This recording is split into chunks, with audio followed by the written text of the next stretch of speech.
இது மாதிரி இந்த விஷயங்கள் நடக்கிறது.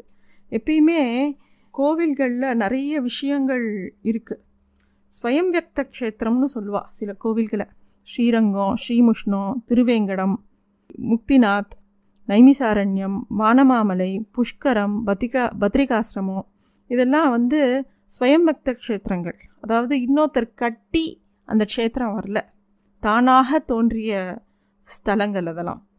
அதனால் இதில் என்ன விசேஷம்னா, இந்த ஸ்வயம் வியக்த க்ஷேத்திரங்களில் அங்கே இருக்கிற அந்த இடத்துல இருக்கக்கூடிய பறவைகள், மிருகங்கள், செடி கொடிகள் எல்லாருக்குமே முக்தி நிச்சயமாக. அங்கே வாழற எல்லாருக்குமே முக்தி நிச்சயமாக.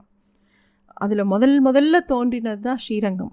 இந்த நம்ம சொன்ன எல்லா 8 தலங்கள்லேயும் முக்கியமானது வந்து ஸ்ரீரங்கம். அதுதான் முதல்ல தோன்றினதும் கூட. அது மட்டும் இல்லை, இந்த ஸ்ரீரங்க விமானத்தில் பிரணவாகார விமானம்னு